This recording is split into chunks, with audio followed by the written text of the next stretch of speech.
الحمد لله رب العالمين والصلاة والسلام على رسول الكريم وبعد أعوذ بالله من الشيطان الرجيم بسم الله الرحمن الرحيم إن الله يأمر بالعدل والإحسان وإيتاء ذي القربى وينهى عن الفحشاء والمنكر والبغي يعظكم لعلكم تذكرون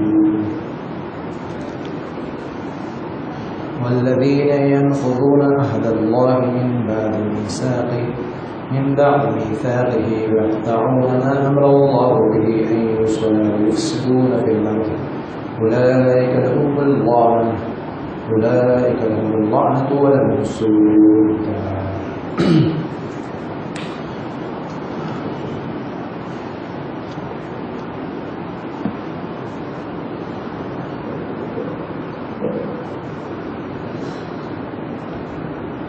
جب ہم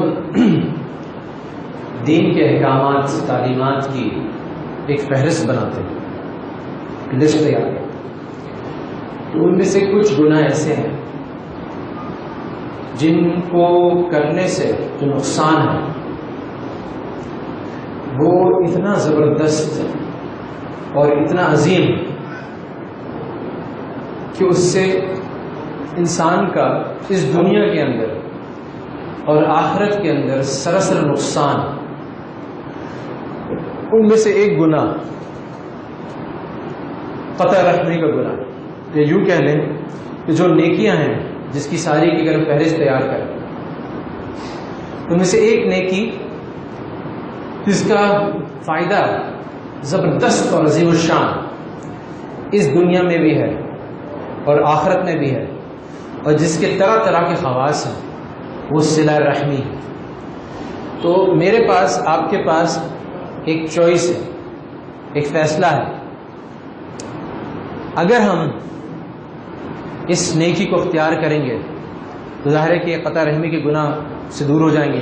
صلہ رحمی کی جو نیکی ہے اس کے تمام فضائل، اس کے تمام اثرات، اس کا تمام ثواب، اس کے تمام نتائج جو سارے مثبت ہیں، جو سارے عظیم الشان اور زبردست ہیں، اس سب کو حاصل کرنے والے بن جائیں گے.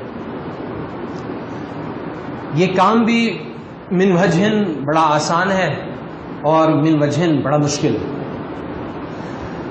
آسان اس طرح سے ہے کہ اس حالت میں اس وقت جب آپ بیٹھے ہوئے ہیں اور میں بیٹھا ہوں، تو یا تو ہم قاطع الرحم ہیں یا واصل الرحم، یعنی یا تو ہم رحم کے رشتوں کو، رشتہ داریوں کو نبھانے والے ہیں یا رشتہ داریوں کو کاٹنے والے ہیں. اس کے لیے کوئی الگ سے بہت بڑی مشقت نہیں کرنی. جیسے حج کرنا ہے تو آپ کو اپلائی کرنا ہے، ویزا لینا ہے، سارے ارکان سیکھنے ہیں، پھر خاص نہج سے سارے اعمال پورے کرنے ہیں، نماز پڑھنی ہے، اس کا ایک محنت ہے، اٹھنا ہے صبح فجر کے وقت 5:20 تک جماعت کے لیے پہنچنا ہے، ساری مشقت ہے. لیکن یہ ایک گناہ، یہ ایک نیکی ایسی ہے، یا تو آپ اس کے کرنے والے ہیں، آپ یہاں بیٹھے ہوئے آپ کچھ بھی نہیں کر رہے، مگر یا تو آپ نے اپنے تمام رشتہ داروں کے حقوق ادا کیے ہوئے، ان سے نباہ کیا ہوا ہے، ان کے ساتھ رشتہ داری نباہی بھی ہے. اگر ایسا ہے تو اس وقت بھی آپ کو ثواب مل رہا ہے، آپ سو رہے ہیں آپ کو ثواب مل رہا ہے، آپ جاب پہ جا رہے ہیں آپ کو ثواب مل رہا ہے. اور اگر آپ نے قطع رحمی کی ہوئی ہے، خالہ، ماموں، چچی، چچا، آس پاس کے بھائی بہن، کزنس، والدین یا میاں بیوی ناچاقی ہے اور اس کے بغض ہے، عداوت ہے، نباہ نہیں ہو رہا، حقوق ادا نہیں ہو رہے، تو آپ کچھ بھی کوئی اور دوسرا بھی کام کر رہے ہیں تو آپ کے نامہ اعمال میں قطع رحمی کا گناہ مستقل لکھا جا رہا ہے. تو اس طرح سے بڑا آسان ہے کہ آپ ایک اسٹیٹ میں ہیں، یا تو آپ واصل الرحم ہیں یا رحم کے رشتوں کو ملانے والے ہیں جس کا اللہ سبحانہ تعالیٰ نے امر دیا جو اس آیت میں گزرا، یا پھر اس کو کاٹنے والے ہیں، اس کو قطع کرنے والے ہیں. تو اس طرح سے تو بڑا آسان ہے. مشکل کس طرح سے؟ مشکل اس طرح سے ہے کہ کسی نے آپ کے ساتھ کوئی زیادتی کی، کسی نے آپ کے قریبی اور کسی رشتہ دار کے ساتھ زیادتی کی، کسی بھائی نے آپ کے بچے کو کچھ کہہ دیا، کوئی اور مالی معاملے میں کوئی ناانصافی آپ کے ساتھ ہو گئی. اب ایک دل پر ایک زخم لگ گیا اور دل گھائل ہو گیا اور جذبات اس شخص کے خلاف امڑ آئے، چاہے وہ اپنا بھائی تھا، چاہے وہ اپنا کوئی اور چچا تھا، رشتہ دار تھا. اب وہ انسان جو ہے نا وہ ایک جذباتی مخلوق ہے، اس کا دل جو ہے اس کی زندگی کو ڈرائیو کرتا ہے. جب اس کا دل گھائل ہو گیا، اس کے دل میں بغض آ گیا، عداوت آ گئی، اب اس کو فتح کرنا، اس کے اوپر غالب ہونا، اس کو کانکر کرنا، یہ کوئی آسان کام نہیں، یہ بڑا مشکل کام. اس کے لیے بڑا ظرف چاہیے، اس کے لیے بڑا کیریکٹر چاہیے، اس کے لیے بڑی انگریزی میں کہتے ہیں ایموشنل انٹیلیجنس، اردو میں آپ کہہ لیں حلم چاہیے. تو جب اگر ہم اس کو اور اس طرح اس اعتبار سے یہ بہت مشکل کام ہے، کیونکہ میرا دل جو ہے نا اس کے خلاف جذبات، نفرت کے جذبات، عداوت کے جذبات، میرا بس نہیں چل رہا اس کا منہ توڑ دوں، مجھ سے کسی طرح سے بدلہ نکال لوں، کسی طرح سے اس کے خلاف بد دعا کر دوں، اس پہ لعنت بھیج دوں. لیکن اگر میں اس کا شکار ہو جاؤں، جو کہ اکثر معاشرہ، اکثر لوگ ہیں، اور وہ بددعائیں بھی کر رہے ہیں، لعنت بھی کر رہے ہیں، جادو بھی کر رہے ہیں اس کے خلاف جو بس میں آ رہا ہے وہ کر رہے ہیں، تو پھر لیکن میں اللہ سبحانہ و تعالیٰ کی احکامات، اللہ کے رسول کے ارشادات کو بالکل نظر انداز کرنے والا ہوں. کیونکہ اللہ سبحانہ و تعالیٰ بڑی تاکید سے اس آیت میں فرماتے ہیں کہ یہ وہ لوگ ہیں جو اپنے عہد کو پورا کرتے ہیں، جن چیزوں کو اللہ نے ملانے کا حکم دیا ان کو ملاتے ہیں، اور جن چیزوں کو اللہ سبحانہ تعالیٰ نے ادا کرنے کو ہمارے وغیرہ ادا. تو اللہ سبحانہ تعالیٰ نے جو لوگ ایسا نہیں کرتے، جو عہد کو توڑتے ہیں، جو ان رشتوں کو کاٹتے ہیں، تو آیت کے ٹکڑے میں آ رہا ہے کہ اللہ سبحانہ و تعالیٰ اولئک لہم اللعنہ، اللہ ہی لعنت کرتے ہیں ان پہ. حضرت عمر بن عبدالعزیز فرماتے ہیں کہ یہ تو دور کی بات، اس کی تو بات ہی نہیں کر رہے کہ تم رحم کے رشتے توڑو، یہ بات کر رہے ہیں کہ جو لوگ قاطع الرحم ہیں، جو قطع رحمی کرنے والے ہیں، ان کے ساتھ بیٹھو تک نہ، ان کے ساتھ معاشرت تک اختیار نہ کرو، کیونکہ جو اللہ کی لعنت ان پہ ہوتی ہے وہ تم کو بھی چھو لے گا. کہتے ہیں 2 جگہ پہ اللہ سبحانہ تعالیٰ نے قاطع الرحم پہ لعنت فرمائی، سورہ رعد میں، سورہ محمد میں.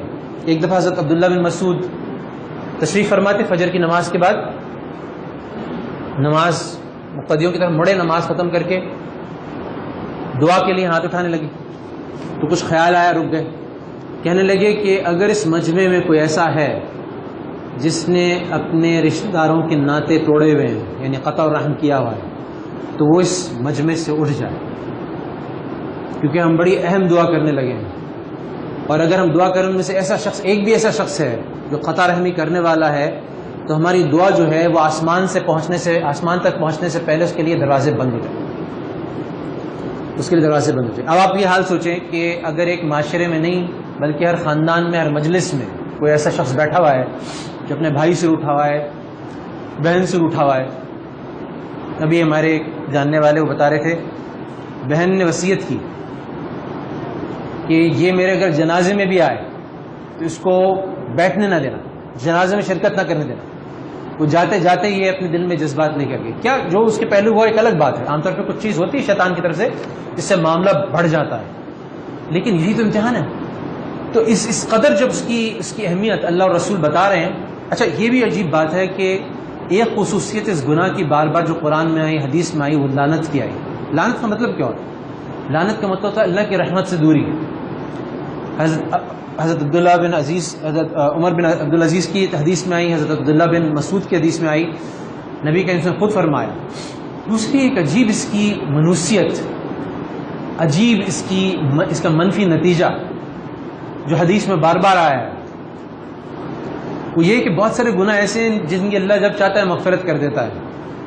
قطع الرحم ایک ایسا گناہ ہے جس کے بارے میں اللہ سبحانہ تعالیٰ کا عمل یہ ہے، اللہ سبحانہ تعالیٰ کا معاملہ یہ ہے، اللہ کی سنت یہ ہے کہ آخرت میں جو ملنا ہے تو وہ ملے گا، لیکن اس دنیا کے اندر ہی بہت جلدی اس کے اوپر مصیبت مسلط کر دیں گے، اس کے نتائج مسلط کر دیں گے. اس کی ایک خصوصیت صورت نتیجہ ہے جس کو ہم کہہ سکتے ہیں کہ اس کے اگر ہم صلہ رحمی کر رہے ہیں، حدیث میں آتا ہے اس کا نتیجہ بھی انسان فوری اسی زندگی میں انسان دیکھ لیتا ہے. آخرت میں جو معاملہ ہے وہ تو الگ ہے. اور اگر وہ قطع رحمی کر رہا ہے تو اس کے نتائج بھی، اس کے اثرات بھی انسان فوری اسی زندگی میں دیکھ لیتا ہے. حدیث میں یہ مسموع ہے. ایک جگہ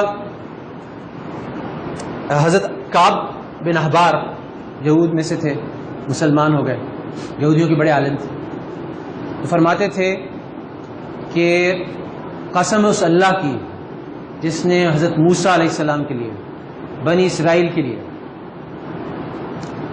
دریا میں سے راستے نکال دیے، جو شخص صلہ رحمی کرے اللہ سبحانہ تعالیٰ اس کے لیے 3 انعامات کرتے ہیں۔ جو لوگ رشتہ داریاں نبھائے اس کے لیے اللہ تعالیٰ 3 معاملات کرتے ہیں۔ ایک تو اللہ سبحانہ تعالیٰ دنیا کے اندر ہی اس کو اس کے ثواب دیتے ہیں، اس کے اثرات دکھاتے ہیں، نتائج دکھاتے ہیں۔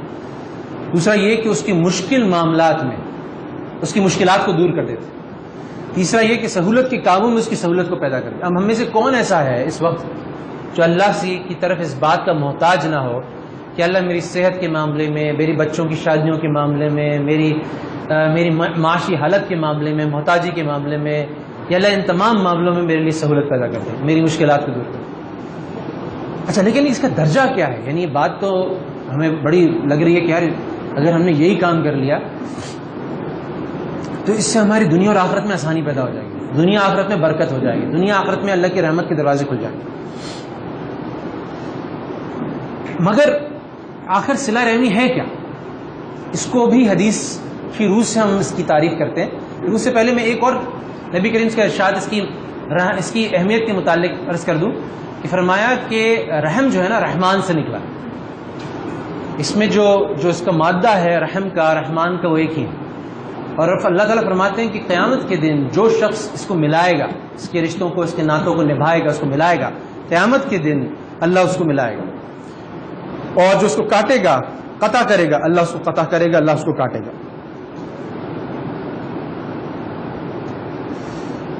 اب سوال یہ پیدا ہوتا ہے کہ یہ ہے کیا؟ ایک حدیث میں آتا ہے یہ اسے صلہ رحمی نہیں ہے کہ جو تم سے صلہ رحمی کرے تم اس کے ساتھ صلہ رحمی کرو،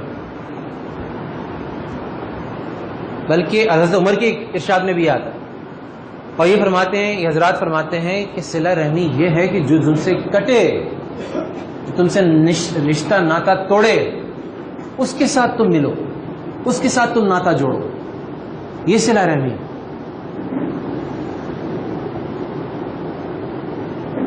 ایک نبی کریم سے مشہور حدیث ہے، حضرت ابوبکر ارشاد فرماتے ہیں کہ دنیا اور آخرت کے بہترین لوگوں کے بہترین اخلاق کیا ہیں کہ جو تمہیں محروم کرے تم اسے عطا کرو، جو تم پہ ظلم کرے اس کو سے تم درگزر کرو، جو تم سے کاٹے رشتہ، جو تم سے اعراض کرے، جو تم سے دور جائے تم اس سے جوڑو، تم اس سے ناتا نبھاؤ۔ اب سوال یہ پیدا ہوتا ہے کہ یہ کام کوئی آسان نہیں ہے۔ ابھی میں ایک چھوٹی سی ایک اسٹڈی میڈیسن کی پڑھ رہا تھا، تو وہ ہارٹ کی صحت کے متعلق، دل کی صحت، قلبی صحت کے متعلق تھی، تو اس میں یہ تفصیل تھی کہ کوئی دل کے اندر اگر اپنے بغض، عداوت، گرج، اینمٹی جسے انگریزی میں کہتے ہیں، بغض عداوت رکھتا ہے، ریزنٹمنٹ، نفرت رکھتا ہے، اور اسٹریس ہوتا ہے اس کی وجہ سے، تو اس کی وجہ سے پھر اس کے دل پہ اثرات پڑتے ہیں، اس کے قلب پہ اثرات پڑتے ہیں، یعنی کولیسٹرول سے کم پڑتے ہیں، فیٹ سے کم پڑتے ہیں، ان چیزوں سے زیادہ پڑتے ہیں۔ پھر میں نے ایک ارشاد پڑھا جو ایک دفعہ محمد علی باکسر نے بھی کہا تھا اور مجھے بہت مناسب لگا، انگریزی میں پہلے بتاتا ہوں۔ اس نے کہا resentment is like taking the poison yourself and waiting for the other person to die. یہ بغض، عداوت، نفرت یہ ایک ایسی چیز ہے، اس کا زہر ایسا زہر ہے جس کو آپ کو پیتے اور آپ یہ امید کرتے ہیں کہ اگلا مر جائے گا، جسے بغض، عداوت، حالانکہ یہ تو آپ کو نقصان پہنچا رہا ہوتا ہے۔ تو اس کے جو نفسیاتی اثرات ہیں، جو اس کے انسان کی کارڈیک ہیلتھ پہ اثرات ہیں، یہ بھی بہت مضر ہیں۔ مگر یہ چونکہ یہ حضرات دین سے واقف نہیں ہے، یہ ویسٹرن میڈیسن، تو یہ کہتے ہیں جو بھی دل میں نکال دو، کسی کے ساتھ شیئر کر لو، نکال دو دل سے باہر، بجائے اس کے کہ اس کو دل میں رکھو۔ اسلام اس کا زیادہ اچھا حل اور نسخہ بتاتا ہے۔ اسلام یہ بتاتا ہے کہ اپنے اعمال سے دیکھیں، جب بھی دو پرزے ہوں گے آپس میں ٹکرائیں گے، فرکشن ہوگی، گرمی ہوگی آگ لگے گی. اس طرح انسانوں کا معاملہ ہے. جہاں کلوز ریلیشن شپس ہوں گے, جہاں آپس میں ساتھ اٹھے بیٹھیں گے, کوئی ایک بات دوسرے کو بری لگے گی. مگر اس کے لیے وہ اخلاق اسلام نے تجویز فرمائے ہیں جس کے ذریعے سے یہ جو فرکشن ہو رہی ہے, یہ جو رگڑ پیدا ہو رہی ہے, اس کے اندر وہ آئل کا کام کرتے ہیں, وہ لوبریکنٹ کا کام کرتے ہیں, وہ چکنائی پیدا کرتے ہیں. جب وہ لگ بھی رہے ہوں, رگڑ بھی رہے ہوں, تو ان کے اندر فرکشن نہیں پیدا ہوگی, رگڑ نہیں پیدا ہوگی. اور وہ کیا چیز ہے؟ وہ چیزیں چند بڑی بنیادی, بڑی آسان چیز ہے. جب بھی ٹاکرا ہو, جب بھی ملاقات ہو, تو وہ آئل کیا ہے, وہ لوبریکنٹ کیا ہے؟ اسمائل, مسکراہٹ. جب بھی آپ ملے, آپ نے مسکراہٹ میں پہل کی, آپ نے سلام میں پہل کی, آپ نے سلام میں پہل کی, آپ نے مسافے میں, اس کو ملنے میں گرم جوشی دکھائی, آپ نے اس کے لیے جگہ بنا دی. آتا نا حدیث میں کہ مجلس ہے اور اس کے اندر جگہ نہیں ہے, اور اس کے اندر آپ مفہوم عرض کر رہا ہوں کہ آپ نے اس کسی کے لیے کوئی آیا نیا وارد, اس کے لیے آپ نے جگہ بنا دی. اس کے دل میں ایسی محبت پیدا ہوگی کہ بس ہدیہ دے دیا, پیچھے اس کے لیے دعا کر دی. یہ تمام وہ اسباب ہے جن سے دلوں کے اندر محبت. دیکھیں صلہ رحمی, جو قطع رحمی جو مسئلہ بنتا ہے, اسی وقت بنتا ہے جب دلوں کے اندر بدگمانی, نفرت, عداوت, بغض جنم لیتی. اور یہ اسی وقت ہوتا ہے جب ان چیزوں کا فقدان ہوتا ہے. جب یہ چیزیں ہوں گی تب ہو ہی نہیں سکتا کہ دلوں میں محبت نہ ہو, دلوں میں بدگمانی قائم رہ سکے. آپ پہلے کس طرح سے آپ بات کرتے ہیں؟ مجھے یاد ہے کہ ہم ایک چھوٹی سی بات عرض کر رہا ہوں, الگ سے عرض کر رہا ہوں کہ یہ بدگمانی اور یہ کسی بھی ریلیشن شپ میں ہمیں اوائڈ کرنی چاہیے. اس میں پہلا جو انٹریکشن ہے اس سے بڑا فرق پڑتا ہے. مجھے یاد ہے کہ یونیورسٹی کے زمانے میں ہماری کمیٹی تھی, ایک طرف ہم ذرا سا تھوڑے سے دیندار لوگ تھے, ذرا سا ایسے پروفیسرز تھے جو ذرا, اور دوسری طرف کچھ تھوڑے سے سیکولر لوگ تھے. تو اس میں ایک خاتون تھی جو اسپینش تھی, وہ ایک ٹینشن مچی ہوئی تھی اور آپس میں. تو صرف میں نے یہ کیا کہ وہ اور آگے بحث ہونی تھی, مشکل تھی. تو صرف شروع میں جو آپ جس طرح سے برتاؤ کرتے ہیں, جو آپ کی وربل اور نان وربل کمیونیکیشن ہے, یہ بہت ساری چیزوں کو سیٹل کرنی تھی. تو میں نے فوراً اس سے ملاقات ہوتی ہے, میں نے اس سے کہا کوموستا, جو اسپینش میں جس کا مطلب ہے کیا حال ہے آپ, اور اب ساتھ میں بول دیا ابلا پوکیتو اسپانیول, میں تھوڑی سی اسپینش بولتا ہوں. اب اس کے ساتھ ایک وہ ہو گیا, ایک آگے جو رفٹ آنے والی تھی, مشکل آنے والی تھی اسے. اب جب ہم جس سے بھی ملتے ہیں, اگر گرم جوشی سے مل لیں, اور جیسے صحابہ سے ثابت ہے وہ کچھ دل لینے کی بات, تعلق قائم کرنے کی بات کرتے تھے کہ وہ نسبت قائم کر رہے ہیں, کس چیز کی نسبت قائم کر رہے ہیں, تمہارے جو قبیلہ تھا میرے قبیلے سے اس طرح سے قریب تھا, اس طرح سے ہمارے قبیلے ملتے ہیں. تو یہ وہ اخلاق ہیں, یہ اتوار ہیں جو تھوڑی سی محنت اور تھوڑی سی فکر لیتے ہیں, لیکن اس کی وجہ سے آگے ریلیشن شپس جو ہیں, آگے جو تعلقات ہیں, وہ بڑے اچھے اور خوشگوار ہو جاتے ہیں. کسی کے اس پہ آپ نے اس کو پوچھ لیا, اچھا, اور اس کا الٹ جو ہوتا ہے وہ آہستہ آہستہ بغض کو جنم دیتا ہے. مثلا اگر آپ کے رشتے دار ہیں اور ان کے بچوں نے حفظ کیا, ان کے بچوں نے میٹرک پاس کیا, اور آپ نے مبارکباد نہیں دی, ان کو توقع تھی, تو اس سے ایک بنیاد پڑ گئی. اب وہ آگے سے کہیں نہ کہیں ان کے دل میں رہ گئی یہ بات, آگے سے وہ بدلا لیں گے کسی اور موقع پر. تو یہ ایک مشکل صورتحال میں, اور یہ بڑھتے بڑھتے اگر کسی نے صلہ رحمی کا اخلاق نہ دکھائے تو آگے چل کے یہ تعلقات کے قطع ہونے کا بھی سبب بن سکتا ہے. اچھا, اس میں بڑا موقع ہے اس وقت, جو کہتے ہیں نا every problem is an opportunity, جو الطاف بھائی فرما رہے ہیں کہ ہر طرف یہ آگ لگی ہوئی ہے, گھر گھر ٹوٹا ہوا ہے, گھر گھر کے اندر یہ مسائل ہیں. تو جہاں یہ اتنا بڑا مسئلہ ہے وہاں یہ ایک بہت بڑا موقع بھی ہے. موقع اس اعتبار سے ہے کہ چونکہ یہ کام آسان نہیں ہے, ہر ایک کے بس کی بات نہیں ہے. تو جو اس میں پہل کرے گا, جو اس میں آگے بڑھے گا, تو جو اس کے ساتھ اللہ کے وعدے ہیں, جو ثواب کا اس کے ساتھ اللہ سبحانہ تعالیٰ کا وعدہ ہے, وہ بڑا عظیم الشان ہے. اللہ سبحانہ تعالیٰ, اللہ کے رسول جو اس کے بارے میں وعدہ کرتے ہیں وہ بڑا عظیم الشان ہے. اور وہ وعدے کیا ہیں؟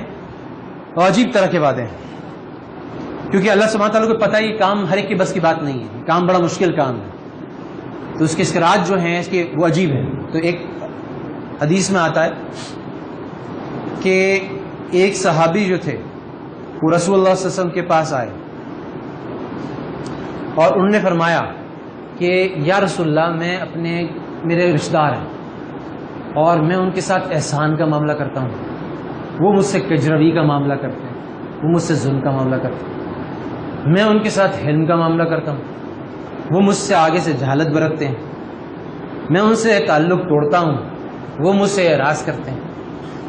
تو نبی کریم صلی اللہ علیہ وسلم نے فرمایا کہ اگر ایسے ہی معاملہ ہے تو اللہ سبحانہ و تعالیٰ تیری مدد کریں گے، تیری اعانت کریں گے اور ان کے منہ پہ خاک ڈالیں گے جب تک تو اس معاملے پہ جمع رہے۔ تو اللہ کی مدد کس کے ساتھ ہے؟ وہ جو کجی دکھا رہا ہے، وہ جو اعراض کر رہا ہے، وہ جو احسان کا جواب بے اتنائی سے دے رہا ہے، جو حلم کا جواب جہالت سے دے رہا ہے، یہ اس کے ساتھ ہے جو برابر اس میں لگا ہوا ہے۔ اور قرآن شریف کی ایک آیت ہے جس کی طرف اشارہ کرتی ہے کہ جو تم سے ایسا شخص ہے جو ذرا بغض رکھتا ہے، جو تم سے ہم ہوتے ہیں نا اسکول لیول میں، کالج لیول میں، نوجوان نسل کو کہہ رہا ہوں کہ کسی لیول میں وہ بلی کرتا ہے، وہ بد اخلاقی کرتا ہے، تو قرآن شریف میں اس کا نسخہ بتایا گیا جو میں نے ایک دفعہ استعمال کیا ایک دو لوگوں پر، اور میں نے اس کی عملی تاثیر دیکھی کہ اگر تم اس سے اچھا معاملہ کرتے رہو تو اللہ سبحانہ تعالیٰ پرامس کرتے ہیں قرآن میں، اللہ سبحانہ تعالیٰ وعدہ کرتے ہیں کہ تم اس کو پاؤ گے ولی حمیم، گہرا دوست، بڑا گہرا دوست۔ اور آگے اللہ سبحانہ تعالیٰ آگے فرماتے ہیں لیکن یہ ہر ایک کے بس کی بات نہیں ہے، اسی کی بس کی بات ہے جو بڑا ہمت والا، اس کے لیے بڑی ہمت چاہیے۔ یعنی ایک شخص جو ہے برابر آپ سے بدسلوکی کر رہا ہے، آپ اس کے ساتھ اخلاق برت رہے ہیں، تو یہ کون کرے گا؟ 2 یا 3 دفعہ کے بعد وہ بھی گئی برداشت، اور چوتھی دفعہ اس کو منہ پہ جواب دے گا، کڑک کر کے سنائے گا اس کو آگے سے۔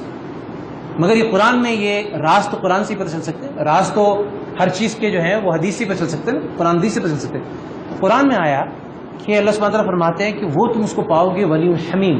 اس کی عملی مشق کیسے ہو سکتی ہے کہ ہم آگے سے برابر وہ جو جہالت برت رہا ہے، جو ظلم کر رہا ہے، جو قطع کر رہا ہے، ہم اس کا برابر جواب اخلاق سے، محبت سے دے رہے ہیں۔ اچھا یہ پھر کیا ہوتا ہے؟ یہ میں نے خود دیکھا اپنی زندگی میں ایک آدھ موقعوں پر جب ہمت ہوئی اور یہ سب کرنے کی، کہ وہ آگے چل کے اصل وجہ کیا ہے؟ وجہ یہ ہے کہ دیکھیں ایسے لوگ ہی نہیں ہیں دنیا میں جو آگے سے اینٹ کا جواب پتھر سے نہ دیں۔ ہر ایک کو اس بات پہ بچپن سے تعلیم ہی دی جاتی۔ مجھے یاد ہے میں جب شروع میں تھا تو وہ کہتے ہیں اچھا تم آگے سے خاموش ہو جاؤ گے، وہ تو کھا جائے گا اگلا تمہیں۔ تو آگے سے بچوں کو بھی سکھایا جاتا ہے نہیں، اس کو آنکھوں میں آنکھیں ڈال کے وہ مرد کے بچے ہو تم، اسکول میں بھی سکھایا جاتا ہے۔ یہ ہماری نہ تربیت کا حصہ ہے، لیکن قرآن جو راز بتا رہا ہے اس کے برعکس ہے۔ قرآن یہ راز بتا رہا ہے کہ جو ایسا کرے گا تو اللہ سبحانہ و تعالیٰ اس کا درجہ بھی بلند کریں گے۔ حدیث بتا رہی ہے تم اوپر رہو گے، تمہارے ساتھ اللہ کی مدد ہوگی، تمہارے درجات بلند ہوں گے، تم پر یہ رحمتیں برکتیں ہوں گی۔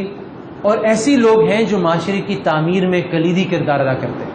ایسے اگر چند لوگ بھی مل جائیں، ہر خاندان میں بھی ہو، ہم نے دیکھا ہے کہ خاندان کو جوڑنے والا ایک آدھ کوئی آدمی ہوتا ہے جو اس کو لے کے چل رہا ہوتا ہے، جو جہاں کہیں جھگڑا ہو جائے اس میں صلح کر رہا ہوتا ہے، اور اللہ سبحانہ تعالیٰ اس کے درجات سب کی نگاہوں میں بلند ہے۔ حضرت علی کی حدیث ہے، حضرت علی کہتے ہیں تم ایک بات کی گارنٹی دو، میں 4 باتوں کی گارنٹی دیتا ہوں۔ اور اس حدیث میں 3 چیزیں تو نبی کریم سے حدیث سے آتی ہیں، نبی کریم سے نہیں فرمایا، اور چوتھی چیز میں نے دیکھا اس میں مختلف تھی۔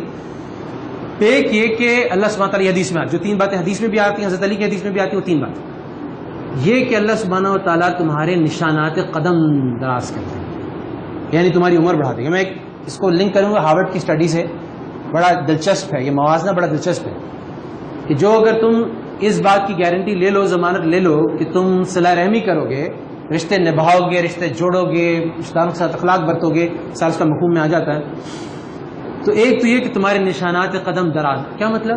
لمبی عمر ہو۔ لمبی عمر کا علماء میں 2 مفہوم لیا ہے، یہ بھی اللہ کی قدرت سے باہر نہیں کہ وہ 60 سال کی عمر لکھی ہو اور 70 سال کی کر دے اللہ کے لیے، اور یہ دونوں چیزیں تقدیر میں لکھی ہوں گی، اس کا پہلے 60 سال کا ہونا اور پھر اس کی اس عمل کی بنا پر 70 سال کا 80 سال کا ہو جانا۔ لیکن جو میرے لیے زیادہ دلچسپی کی اور وہ بات تھی وہ کوالٹی آف لائف سے متعلق، صرف نمبرز آف ایئر سے متعلق نہیں، صرف کتنے سال ایڈ ہوں گے سے نہیں، بلکہ اس سے کچھ علماء نے یہ مفہوم لیا ہے کہ وہ اگر مثلا 60 سال کی عمر پر اس کو تکالیف، جسمانی تکالیف اور کسی چیز میں اپاہج ہونا، ایسا ایسا ہوتا ہے نا، آنکھیں کمزور ہو جاتی ہیں، میں بہت ساری چیزیں بغیر اپنے چشمے کے نہیں پڑھ سکتا 45 سال کی عمر میں، یہ قریب کے چشمہ ہے میرا، چھوٹا فونٹ نہیں پڑھ سکتا، پاؤں چل نہیں پاتا آدمی، تو اس سے کچھ علماء نے یہ مفہوم بھی لیا ہے کہ اس کو اللہ سبحانہ تعالیٰ اس کی عمر کی جو برکات ہیں، عمر کے اندر جو صحت ہے وہ اس کی زیادہ کر دیں گے۔ کس کا فائدہ بتا رہے ہیں؟ صلہ رحمی کا۔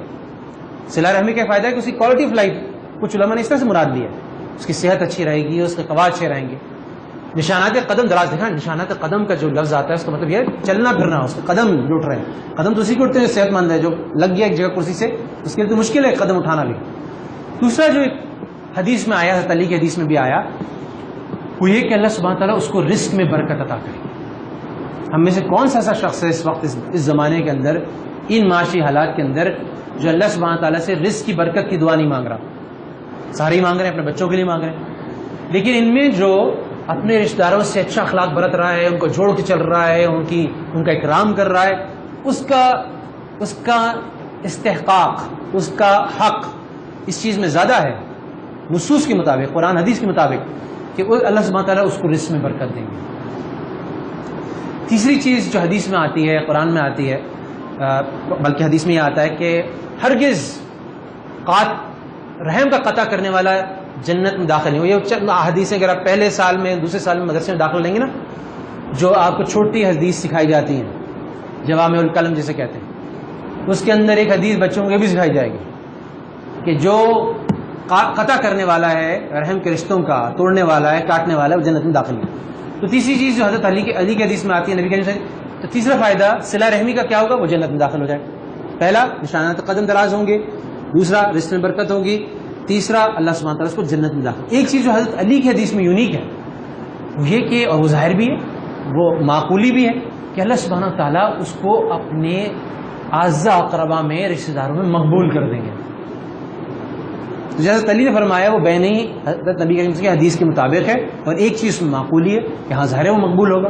کیونکہ چاروں فائدے کب ہوں گے؟ جب ہم صلہ رحمی میں پہل کریں گے، درجات بلند ہوں گے. حضرت حسن کے ہاف بردر تھے، یعنی حضرت علی کے بیٹے تھے، لیکن حضرت فاطمہ سے نہیں تھے. ویسے کہ حضرت علی نے جو بعد میں شادی کی ایک حضرت فاطمہ کے بعد، ان کا نام تھا، وہ آئی تھی، اس میں آئی تھیں، کنیز تھی، اس کے بعد شادی کی ان کے حضرت علی نے ان کے ساتھ.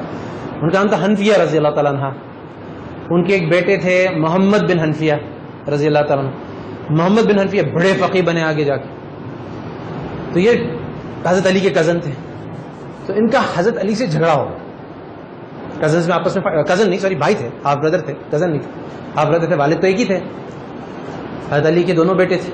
تو جب جھگڑا ہو گیا تو حضرت حنفیہ نے یہ پیغام بھیجایا ان کو، فقیہ تھے اتنے بڑے. انہوں نے کہا دیکھو میاں، تم مجھ سے زیادہ درجے میں، میں بھی حضرت علی کا بیٹا ہوں، تم بھی، لیکن تم فاطمہ کی طرف سے، فاطمہ رضی اللہ تعالیٰ عنہ کی طرف سے ہونے کی وجہ سے تمہیں مجھ پہ، تمہارا درجہ مجھ سے اونچا ہے. مگر اگر اس مفاہمت کرنے میں اور جھگڑے کو ختم کرنے میں تمہاری طرف چل کے آ گیا اور میں نے پہل کر دی تو میرا درجہ تم سے اوپر ہو جائے گا. تو میں پہل کرنے لگا ہوں، تمہیں ایک وارننگ دے رہا ہوں، ایک موقع دے رہا ہوں. تو حضرت حسن کو جیسے پیغام ملا تو وہ جوتے پہنے بغیر، روایت میں آتا ہے، بھاگتے ہوئے گئے، ان کو گلے لگا لیا. تو جو جس کو اللہ تعالیٰ درجہ اونچا دیں گے، جس کو اللہ سبحانہ و تعالیٰ دنیا اور آخرت میں زیادہ دیں گے، رزق بھی زیادہ دیں گے، درجہ بھی زیادہ دیں گے، عزت بھی زیادہ دیں گے، جنت بھی پہلے داخل کریں گے، اس کی نشانت قدم بھی دراز کریں گے. آخر چھ ساری چیزیں، اب اتنی ساری چیزیں اللہ میں دے رہا ہے کہ تھوڑا سا کام کر لو. جو دل میں آتا ہے نا بغض، کہ ابھی میں اس کو بتاتا ہوں، جو ایک جذبہ آتا ہے نا انتقام کا، کس نے میرے ساتھ یہ زیادتی کی ہے، وہ جذبہ بھی بڑا پاورفل ہے. میرے جیسے کمزور آدمی کے لیے بڑا پاورفل ہے، جس کی اصلاح نہ ہوئی ہو، جس نے کوئی درجات نہ طے کیے ہوں، اس کے لیے بہت اہم درجہ. لیکن جتنی ساری چیزیں اللہ میاں دے رہا ہے، اتنی ساری درجے، تو اتنی محنت بھی، اسی لیے مشقت بھی ہے اس میں. یہ آسان نہیں سر نیچے کر کے اپنا پہل کرنا، اپنے نفس کو مارنا، اپنی ایگو کو ختم کرنا، یہ آسان کام نہیں ہے. جا کے پہل کرنا آسان کام نہیں، لیکن اتنی ساری چیزیں اللہ میں پرومس کر. اور اس کا جو بالکل کلائمیکس سین ہے، جو بالکل الٹیمیٹ واقعہ ہے، وہ حضرت ابوبکر کی زندگی سے آتا. حضرت ابوبکر کی اپنی زندگی میں جس شخص کو انہوں نے اپنے گھر میں جگہ دی، جس شخص کو انہوں نے ساری زندگی اس کی ایک یک طرفہ کفالت کی، وہی شخص آگے چل کے حضرت ابوبکر کی سب سے لاڈلی بیٹی، نبی کریم صلی اللہ علیہ وسلم کی سب سے لاڈلی اہلیہ پہ الزام لگاتا ہے، تہمت لگاتے ہیں. اس کے واقعے میں مشہور واقعہ آپ نے ساروں نے سنا، اس میں تہمت لگتی ہے. اور ظاہر ہے کہ حضرت ابوبکر کا جذبہ کیا ہوگا، میں نے اس شخص کے ساتھ ساری زندگی احسان کیا، میرے ٹکڑوں پہ پلتا اور میری بیٹی بھی تہمت لگاتا ہے. تو حضرت ابوبکر جیسے آدمی کا جو اتنا بنا ہوا تھا، اللہ کے رسول کی صبر، لیکن انسانی تھا نا، بشری تھا نا، اس کا ریئیکشن کیا ہوا؟ ان کا ریئیکشن کیا ہوا کہ انہوں نے یہ قسم کھا لی، انہوں نے کہا کہ میں اب ان کی کبھی کفالت نہیں کروں گا اور ان کے ساتھ کبھی معاملہ رعایت کا نہیں کروں گا۔ اس پر اللہ سبحانہ تعالیٰ نے آیت نازل کی، اور جو لوگ اللہ سے ڈرنے والے ہیں، وہ پوری جو آیت آئی اور اس میں کہا کہ جو اللہ کی خاطر اللہ کے راستے میں لوگوں کے اپنے رشتہ داروں کو دیتے تھے، ان پہ یہ نہیں ہے۔ کیا وہ یہ نہیں چاہتے؟ ان کو چاہیے کہ وہ اللہ سے وہ ان کے ساتھ درگزر کرے۔ کیا وہ نہیں چاہتے کہ اللہ ان کی مغفرت کرے؟ یہ آیت کا مفہوم عرض کر رہا ہوں۔ تو جب یہ آیت آئی تو اسی وقت حضرت ابو بکر نے کیا کہا؟ یا اللہ میں چاہتا ہوں کہ آپ میری مغفرت کریں، اور فوراً درگزر کیا، سارا دل صاف کیا، اور جو ان کو وظیفہ دیتے تھے اس واقعے سے پہلے اس کا دگنا کر دیا، تو یہ ہمیں کیس اسٹڈی اللہ کے رسول کے صحابی کی زندگی کے اندر سے ہی مل گئی کہ معاملہ اتنا شدید، اتنا بڑا تو کوئی نہیں کسی ساتھ کرتا نا کہ اس کی بیٹی پہ تہمت لگا دیں، ایسا تو کم ہی ملتا ہے نا۔ ایسا واقعہ اس کے بعد اللہ سبحانہ تعالیٰ نے یہ سبق دے دیا کہ دیکھو پھر بھی سوال یہ پیدا ہوتا ہے کہ آخر اللہ سبحانہ و تعالیٰ اس چیز کو، اللہ کے رسول، ہمارا دین اس چیز کو اتنی اہمیت کیوں دیتا ہے؟ ایک تو آپ یاد رکھیے کہ یہ اتنا بڑا احسان ہے ہمارے ساتھ، اتنا بڑا احسان اللہ کا دین۔ میں کہتا ہوں کہ یعنی کچھ بھی نہ ہونا اور یہ اللہ کا دین مل گیا۔ میں تو بہت ساری اس کی مثالیں دے سکتا ہوں، کیونکہ میں بہت سارا ان کا ویسٹرن لٹریچر بھی پڑھ رہا ہوتا ہوں۔ یہ بہت محنتی لوگ ہیں ویسٹرنرز، یہ جتنے بھی ہم پروفیسرز کی کتابیں پڑھ رہے ہوتے ہیں، مگر یہ دین سے محرومی کی وجہ سے اتنے محروم ہیں، اور یہ دین کی وجہ سے ہمارا ایک عام آدمی جو صرف نمازیں پڑھتا ہے اور بنیاد جانتا ہے دین کی، یہ اتنے زبردست فضل کا مستحق، اتنا زبردست اس کا درجہ ہے، اتنا یہ خوش نصیب ہے کہ ہم اس کا اندازہ نہیں لگا سکتے۔ جو چیز اللہ نے ہم پہ لازم کی، ہم پہ حکم لگایا، اس کے معاشرے کے اندر، اس کے ہماری زندگی کے اندر، انفرادی زندگی ہو، اجتماعی زندگی ہو، زبردست اس کے فوائد ہیں، زبردست اس کے فائدے ہیں۔ چھوٹی سی 2-3 مثالیں عرض کرتا ہوں۔ میں اکثر جگہ پہ جامع مسجد وغیرہ میں مجھے بلایا جاتا ہے کہ وقف پہ بات کروں، اوقاف پہ بات کروں، انڈاؤمنٹس پہ بات کروں۔ حکم ابتدائی طور پہ اللہ کے رسول نے حضرت عمر کو دیا، خیبر کی زمین صدقہ مت کرو، وقف کر دو۔ حضرت عثمان کو انہوں نے نبی کریم صلی اللہ علیہ وسلم نے کہا کون ہے جو بیر روما مسلمانوں کے لیے لے اور مسلمانوں کے لیے اس کا پانی جو ہے وقف کرے؟ یہ بات اللہ کے رسول نے سکھائی۔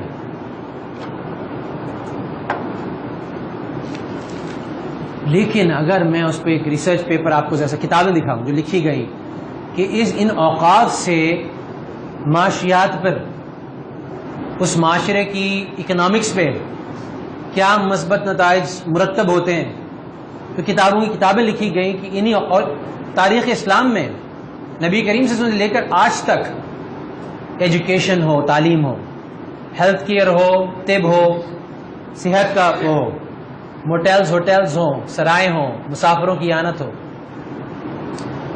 کوئی بھی چیز ہو، ساروں کی کفالت اوقاف کے نظام سے ہوتی رہی ہر دور میں۔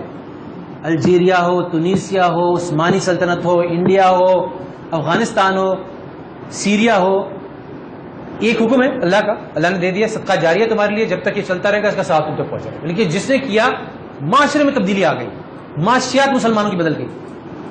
اسی طرح سے ایک چھوٹا سا حکم ہے غرر اور جہالت سے، معاملات کے اندر غرر اور جہالت سے، جب پلمبر بھی گھر پہ آیا اس کے ساتھ طے کر لو بھائی یہ کام کرنے اس کا عوض اتنا ہوگا، تاکہ بعد میں ایسا نہ ہو جس کو کہے کہ جی میں نے اتنا کام کیا 2000 بنتے ہیں، آپ کہیں نہیں 1500 دوں گا۔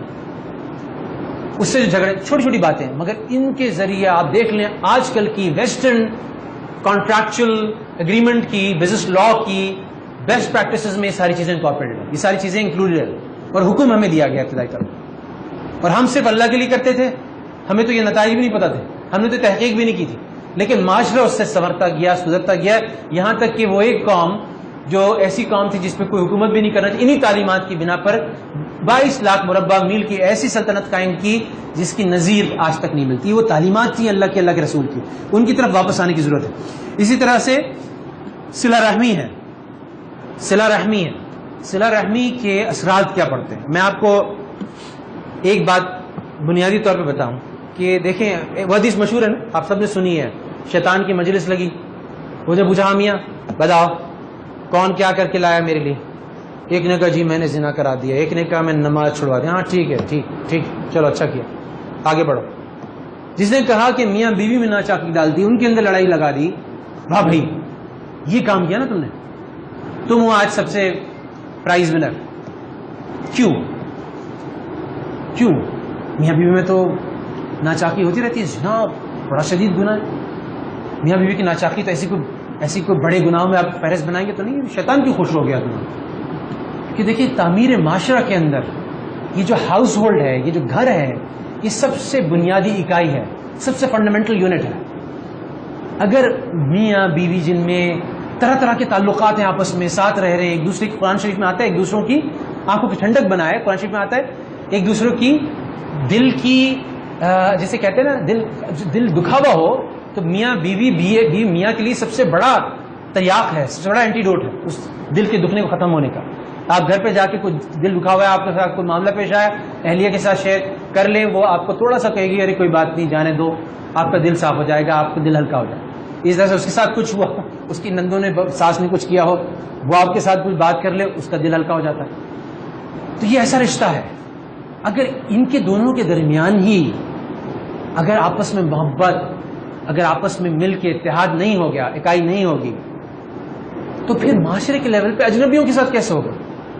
اگر بھائی جو ساتھ میں کھیلے ہوئے ہیں بچپن سے, ایک دوسرے کا دکھ درد سہا ہوا ہے, آپس میں ساتھ سارے کام کیے ہوئے ہیں, اگر وہ آگے ساتھ نہیں چل سکتے فیملی بزنس میں, یا آگے ساتھ نہیں چل سکتے کمپنی میں, ایک گھر کے نیچے, تو دوسرے کیسے ساتھ چلیں گے؟ تعمیر معاشرہ کی جو بنیاد ایک اینٹ دوسری اینٹ سے نہیں جڑی ہوئی, تو بڑی دیوار اور اس کے اوپر جو چھت قائم ہونی ہے, اس کے اوپر اگلا فلور جو بننا ہے, اس کے اوپر جو باتھ روم بننا ہے, اس کے اوپر جو ڈرائنگ روم بننا ہے, وہ کیسے قائم ہوگا جب ایک اینٹ دوسری اینٹ سے نہیں جڑ سکتی؟ جس خالہ کے ساتھ, جس ماموں کے ساتھ, جس چچا کے ساتھ بچپن سے جس کے سارے کرام دیکھے, جن کی شفقت کے اندر کھیلے, ان کے ساتھ اگر بات چیت نہیں ہو رہی, تو آگے معاشرہ, آگے امت کیسے متحد ہوگی؟ سارے پیدا نہیں ہوتا. تو آج جو بڑی وجہ ہے جس کی وجہ سے ہمارا معاشرہ متحد نہیں, امت متحد نہیں, امت میں اکائی نہیں, اس کی جو فنڈامنٹل روٹس ہیں, they can be trace back to the very unit level. اس کو ہم ٹریس بیک کر سکتے ہیں, اس کو ہم دیکھ سکتے ہیں کہ وہ ایک گھر میں جو انتشار ہے, ایک خاندان کے اندر جو انتشار ہے, ایک خاندان کے اندر جو دل ٹوٹے ہوئے ہیں, اگر وہی نہیں قائم ہوں گے تو ہم تصور نہیں کر سکتے, ہم خواب بھی نہیں دیکھ سکتے کہ امت متحد ہو. جس زمانے میں امت متحد تھی, بدر کے اندر فتوحات کی, فتح مکہ کے اندر بغیر قتال کے فتح کر لیا, مسلمان 1,24,000 ہو گئے 1500 سے حدیبیہ کے بعد. اس کے اندر آپ آپس میں ان کے آپس کے معاملات دیکھیں, آپس کی محبت دیکھیں, آپس کے ایثار دیکھیں, آپس کے تعلقات دیکھیں. جب آپ یہ سب دیکھیں گے تو آپ کو فوراً سمجھ میں آئے گا کہ یہ وہ قوم تھی جس سے اللہ نے اتنا کام کیا. ہم تو اسی سے نہیں نکل پاتے. ایک صاحب ہمارے گشت پہ گئے, مجھے بتا رہے تھے, ہمارے ساتھ پڑھاتے ہیں ڈاکٹر صاحب, کہنے لگے گشت پہ گئے تو صاحب تقریباً مرض علالت, ایسا علالت تھا ان کی, مرض وفات لگ رہا تھا, یہ اب اس سے اٹھ نہیں سکی.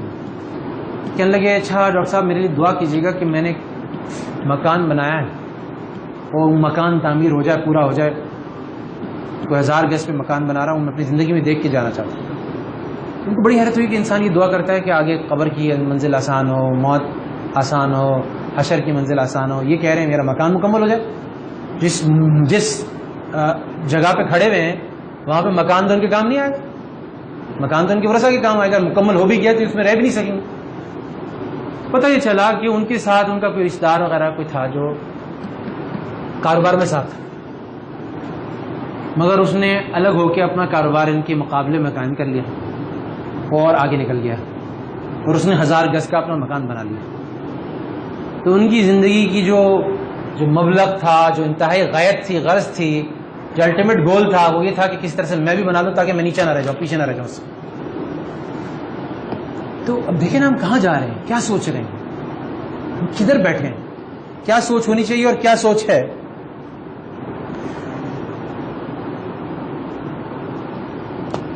ہارورڈ میں یہ دنیا میں بہت ساری ریسرچز ہو رہی ہیں, مگر ایک ریسرچ ایک اعتبار سے بڑی منفرد ہے, اور یہ ریسرچ ایک ہو رہی ہے ہارورڈ بزنس اسکول میں 1938 سے 1938 سے. 1938 میں انہوں نے 268 لوگوں کا انتخاب کیا. یہ اس وقت ہارورڈ کے انڈر گریڈ کے دوسرے سال میں تھے، جسے ہم کہتے ہیں سوفامور ایئر، یعنی یہ سمجھے کہ اپنی یونیورسٹی کا جو دوسرا سال تھا اس میں تھے اس زمانے میں 1938 میں. اور ان لوگوں کو یہ تقریباً 80 سال سے زائد ہو گیا. ان میں سے آخری خبر آنے تک کوئی 18-19 لوگ ابھی بھی زندہ تھے، باقی انتقال کر.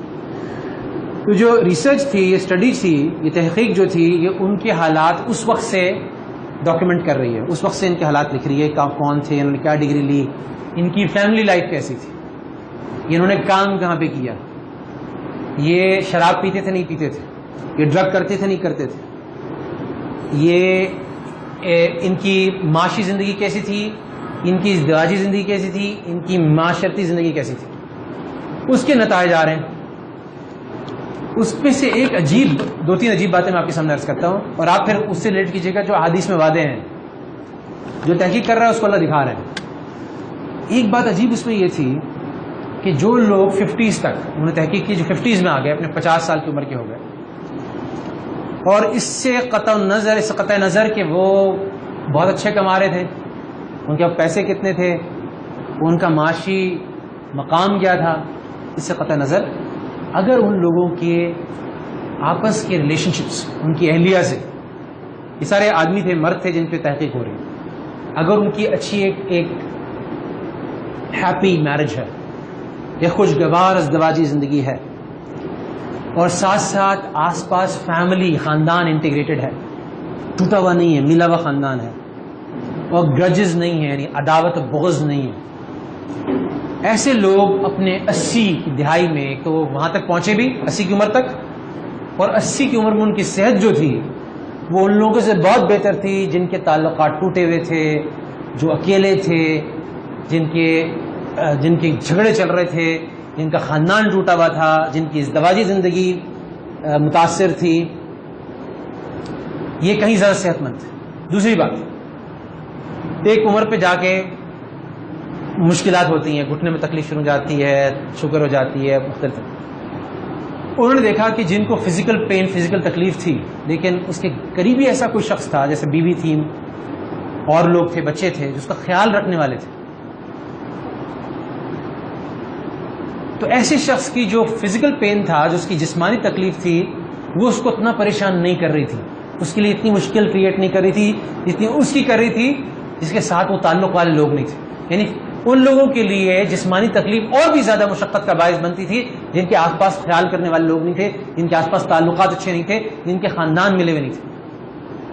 اچھا، اس میں عجیب بات وہ یہ کہتے ہیں کہ یہ اس سے فرق نہیں پڑتا کہ رات دن کچھ میاں بیوی کے آپس میں نوک جھونک ہو جائے، جس کو کہتے ہیں بکرنگ ہو جائے. بکرنگ کا مطلب ہوتا ہے کہ آپس میں میاں نے کچھ سنا دی، بیوی نے کچھ سنا دی، لیکن آخر میں یہ پتا ہے کہ میں اگر خدا نہ کرے مجھے کچھ ہوا، میرا بھی ہرنیا کا آپریشن ہوا کچھ دن پہلے، 2-3 مہینے ہوئے. تو اب ظاہر ہے کہ انسان جو ہے نا، وہ میں کمرے میں ہوں، اب وہ ہرنی کا آپریشن بھی ایسی جگہ پہ ہوتا ہے کہ آپ کا سطر بھی بعض اوقات کھل جاتا ہے، اس طرح کی چیز ہوتی ہے. تو آپ کا اپنی بیٹی ہو یا آپ کا بھتیجا ہو یا بھائی ہو، اس کے ساتھ اتنے آپ کمفرٹیبل نہیں ہوتے کمرے میں، لیکن اہلیہ کے ساتھ کمفرٹیبل ہوتے. تو میری اہلیہ نے 2 یا 3 دن سب کو منع کر دیا کہ نہیں، میں اس کے ساتھ رہوں گی، کوئی اور نہیں رہے. اب ظاہر ہے رات دن نیند پوری نہیں ہو رہی. اب یہ وہ چیز ہے جو کہ میرے لیے بڑی تقویت کا، بڑی اطمینان قلب کا باعث بنی.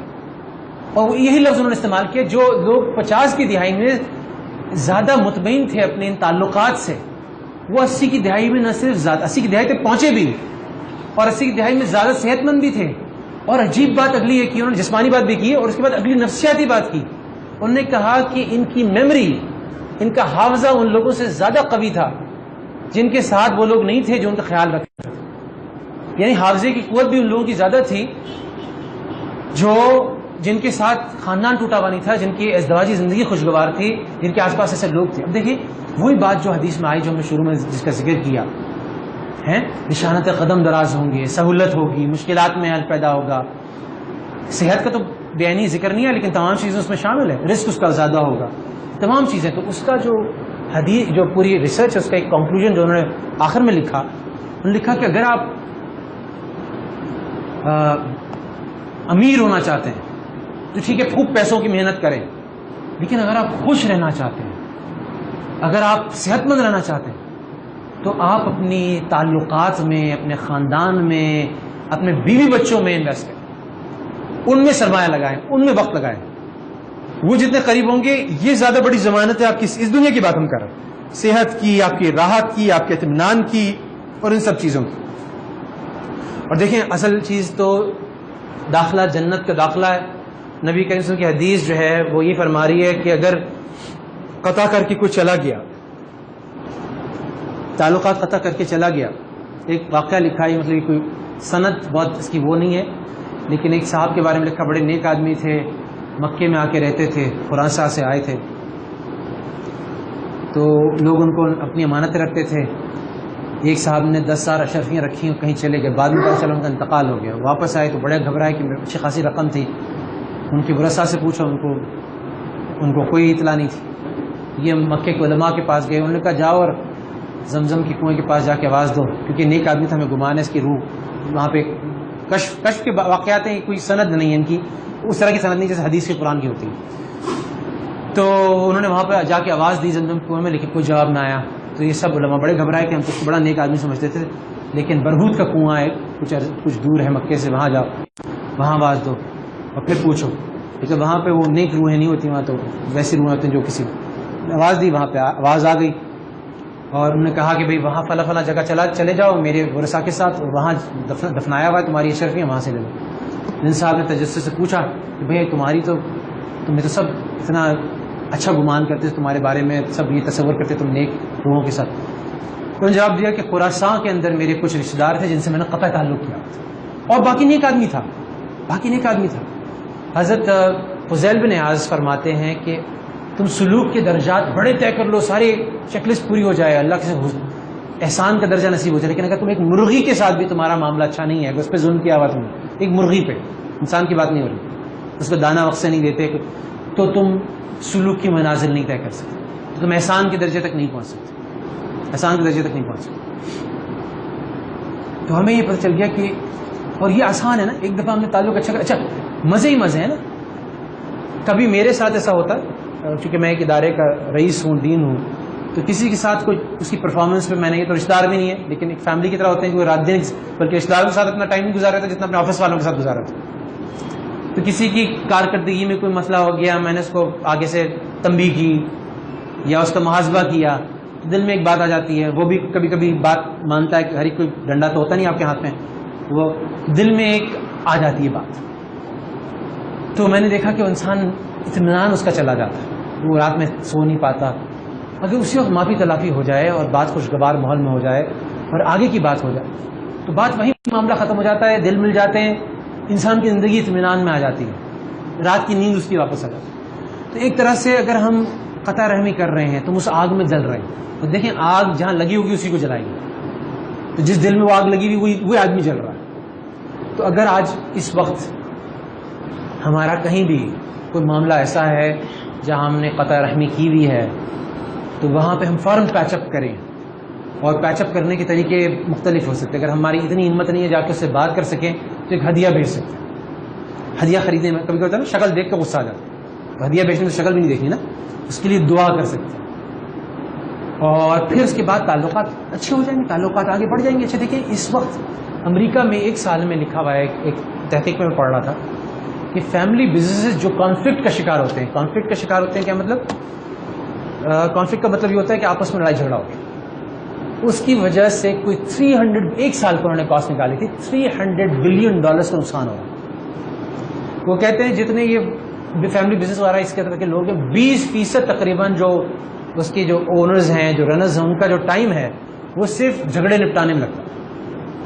اگر اللہ کے رسول کی بات ہم یہاں مان لیں، دیکھیں یہاں پر جو ہے نا ہماری بڑی حد تک انحصار مدارس کا، دینی اداروں کا، ہسپتالوں کا، تعلیمی اداروں کا جو فنڈنگ ہے وہ دیندار قسم کے کاروباری حضرات سے، جو فیملی بزنس رن کر رہے ہیں، میمن حضرات ہیں، دہلی والے ہیں، چنیوٹی حضرات ہیں اور دوسرے حضرات ہیں، ان سے آ رہی ہے.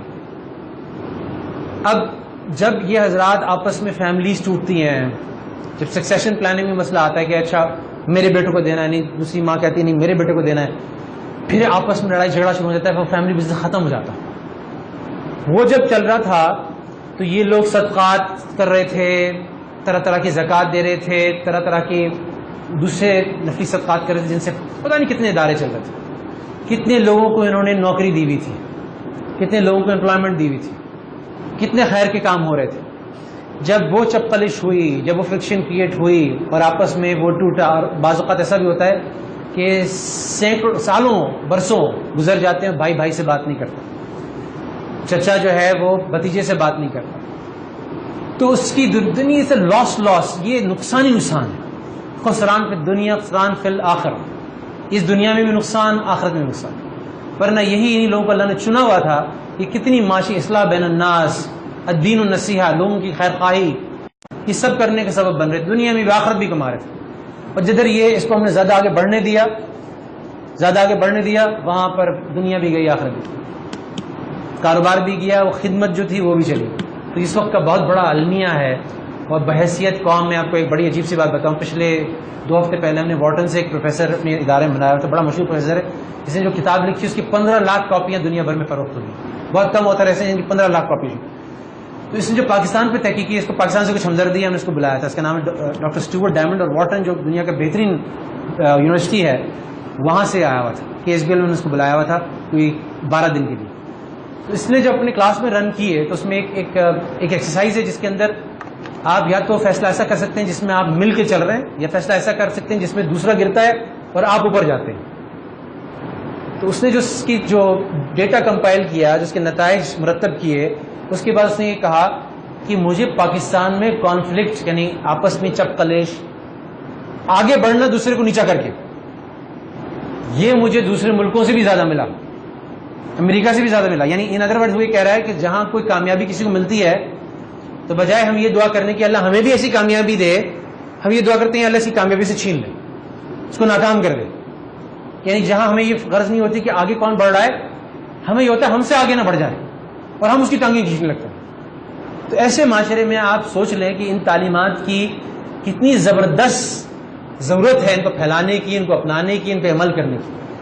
تو جتنا ہم ان کو سیکھیں گے, اور اللہ کے رسول نے بنیادی طور پہ زوال کا سبب بھی یہی ہے کہ اللہ کے رسول کی تعلیمات سے انحراف. یہ تو اب یہ لوگ تو تحقیق کر کے یہاں تک پہنچے ہیں نا, اپنے رات دن لگا کے یہاں تک پہنچے ہیں. 80 سال تک وہ اسٹڈی چل رہی ہے, 4 اس کے ڈائریکٹر بدل چکے ہیں, ہارورڈ کی اسٹڈی ہے. ہم نے تو ایسی تحقیق نہیں کی, ہمیں تو اللہ تعالیٰ نے پلیٹ میں رکھ کے ساری باتیں دے دی, پھر بھی ہم ان پہ عمل نہیں کر رہے, اور وہ لوگ وہ سیکھ کر عمل کرنے والے بن رہے. تو آج یہ موقع ہے کہ ہم واقعی معاشرے کو اور اس امت کو بنانا چاہتے ہیں.